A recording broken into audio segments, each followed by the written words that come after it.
Hi, hello, வணக்கம் மக்களே. இன்னைக்கு என்ன ரெசிபி நம்ம பார்க்க போறோம்னா, மல்லிக்கட்டு சிக்கன். இந்த ரெசிபி பார்த்தீங்கன்னா, ஒரு ஸ்பைசியான மசாலா ரொம்ப இல்லாம ஒரு எலைட்டான ஒரு கிரேவி. ஸோ இதுக்கு தேவையான பொருள்னு பார்த்தீங்கன்னா, பச்சை மொளகா, வெங்காயம், கொத்தமல்லி. ஸோ இது 3 பொருள் தான். இத விட்டாச்சுன்னா, உங்களுக்கு வந்து கரம் மசாலா, பெப்பர், அதுக்கப்புறமேட்டு மல்லித்தூள். அப்பார்ட் ஃப்ரம் திஸ் உங்களுக்கு வேறு எதுவுமே தேவைப்படாது. இஞ்சி பூண்டு பேஸ்ட் வந்து அட்வைசபிள். ஸோ நல்லா இருக்கும் கொஞ்சம். ஸோ சாப் பண்ண ஆனியன்ஸை எடுத்துட்டு கொத்தமல்லியும் நம்ம சாப் பண்ணி தான் எடுத்துக்கிறோம். ஸோ இது வந்து அப்போ தான் நம்ம மிக்சியில் போட்டு அரைக்கும் போது நல்ல ஒரு ஜூஸியாக சாறு தனியாக பிரிஞ்சு வரும். இதில் முக்கியமான விஷயம் என்னன்னு பார்த்தீங்கன்னா, அந்த பச்சை மிளகாவோட ஃப்ளேவர் இதில் அவ்வளோ சூப்பராக இருக்கும். ஸோ வெறுத்து ஒதுக்குற மாதிரி இருக்காது. ஸோ அவ்வளோ டேஸ்ட்டாக இருந்துச்சு. ஸோ மிக்சியில் அடித்ததுக்கு அப்புறமேட்டு அதை எடுத்தீங்கன்னா ஏதோ பச்சைச்சாறு மாதிரி வரும். ஸோ இந்த நாட்டு வைத்தியத்துலலாம் வச்சுருப்பாங்களா அந்த மாதிரி தான் வரும். ஸோ அந்த சாறை அப்படியே எடுத்து சிக்கனில் போட்டு ஊற விட்டுருங்க.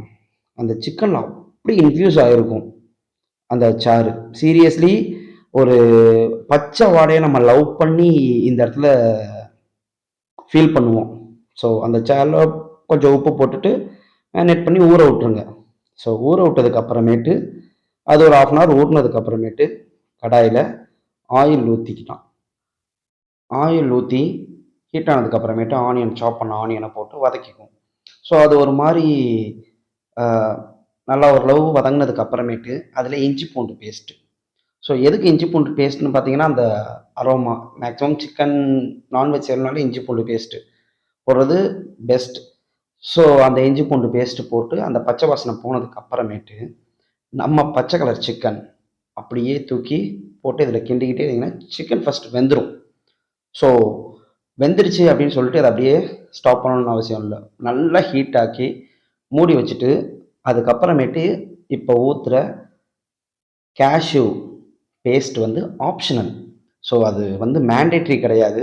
எனக்கு அந்த கேஷ்யூவோட ஃப்ளேவர் வந்து கொஞ்சம் பிடிக்குன்றதுனால, இல்லை வீட்டில் குழந்தைங்க இருக்காங்க காரம் வேணான்னா அதை போட்டுட்டு கேஷ்யூவோட பேஸ்ட் ஊற்றிட்டு நான் முன்னாடி சொன்ன மாதிரி தான் கரம் மசாலா, மல்லித்தூள், பெப்பர் 3 இன்க்ரீடியன்ட் தான்.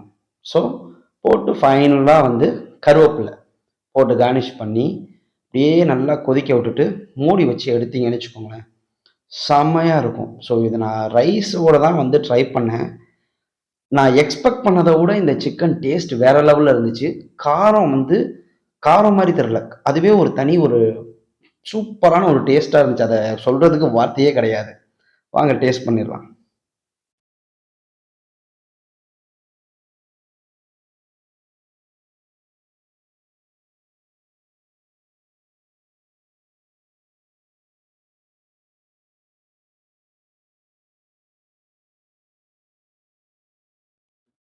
அருமையாக இருக்கு.